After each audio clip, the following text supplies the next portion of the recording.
Je questionne ce jour la volonté du gouvernement de mettre définitivement un terme à la commercialisation des whisky en sachet et en bidon au Cameroun. Ces produits toxiques qui menacent gravement la santé de ceux qui les consomment. Le 12 septembre 2014, 3 ministres, ceux du commerce, des mines et même de la santé, ont annoncé avec ferveur la fin des whisky conditionnés en sachet et en bidon au Cameroun. Cette déclaration a été accueillie avec un soulagement palpable par les nombreux parents et épouses. Les familles espéraient enfin mettre un terme à cette problématique.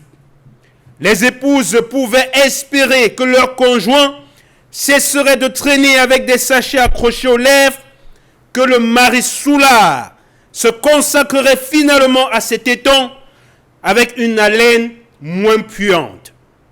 Tandis que les parents envisageaient un avenir plus sain pour leurs enfants. Cependant, ils ne tenaient pas en compte l'incapacité de nos dirigeants à traduire leurs promesses en décisions concrètes. La réalité finit toujours par nous libérer de ces désillusions. Les mesures de moratoire se sont succédées, les moratoires sont donc passés et le whisky en sachet est resté. La situation n'a pas évolué et les espoirs ont été déçus. Après une décennie de promesses et de reports, le gouvernement a une nouvelle fois repoussé la question en 2022, assurant que cette fois-ci serait la bonne.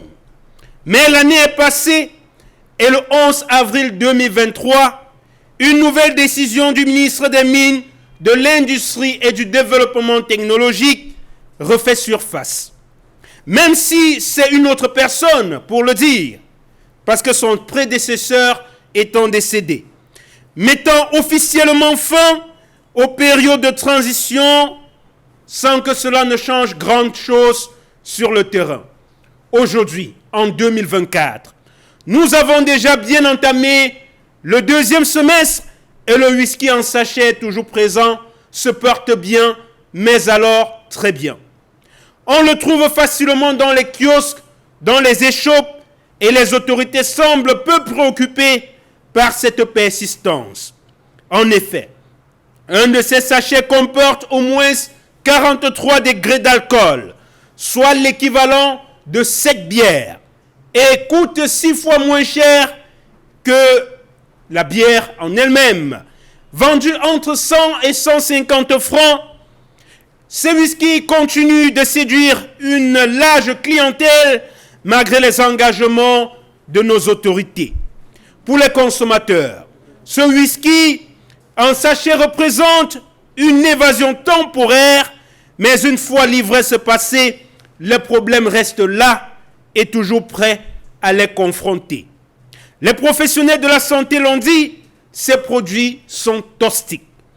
Il se pose aussi la question du conditionnement des whisky en sachet. Le plastique servant d'emballage n'est pas approprié, disent les spécialistes. Il est aussi difficile de déterminer la quantité d'alcool que contient ces whisky en sachet et aussi le degré, mesdames et messieurs. Savez-vous que ces produits ne reçoivent pas de certification de conformité de l'Agence des normes et de la qualité? Savez-vous que l'alcool méthylique ou méthanol, souvent utilisé comme substitut de l'éthanol dans les boissons frelatées, pose un réel problème de santé, l'a fait savoir l'Organisation mondiale de la santé. Face à la persistance de ces produits de qualité douteuse et la lenteur du gouvernement à appliquer les interdictions, on peut se demander si les autorités ont réellement la volonté d'éliminer ces produits dangereux. Existe-t-il des intérêts cachés derrière leur commercialisation qui mettent en péril la santé des Camerounais? On s'interroge. Si, en 10 ans, mesdames et messieurs, l'annonce de l'interdiction de ces produits continue de circuler sans réaction significative des autorités, n'est-il pas là légitime de s'interroger sur les raisons de cette situation persistante? Messieurs les ministres du commerce, de la santé et même des mines, avez-vous déjà vu les enfants qui consomment ce produit? Remarquerez-vous leur état physique? Les consommateurs de ces produits sont majoritairement issus des couches défavorisées. Est-ce ainsi que vous avez choisi de leur permettre de boire aussi du whisky parce qu'ils n'ont pas assez de moyens pour s'offrir une bouteille de whisky? Messieurs les ministres, je vous le demande. Comment pouvez-vous offrir un tel poison à ces jeunes déjà accablés par les difficultés de la vie qui se tournent vers ces boissons en espérant retrouver un semblant de plaisir et d'espoir? Question. Parler de whisky en sachet au Cameroun 10 ans après leur interdiction, n'est-ce pas là un aveu d'échec de votre part, messieurs les ministres? Ne témoigne-t-il pas d'une mauvaise foi manifeste de nos dirigeants que vous êtes, qui semblent indifférents aux souffrances de notre jeunesse? Comment expliquer que le fer de lance de la nation se laisse ainsi abuser et tromper? Voulez-vous nous faire croire que les producteurs de ces produits ne sont pas connus, ne sont-ils pas identifiés? Ou s'agit-il simplement d'une volonté délibérée de maintenir notre jeunesse sous l'emprise de l'alcool? Quelle est la place de la jeunesse au Cameroun, messieurs les ministres?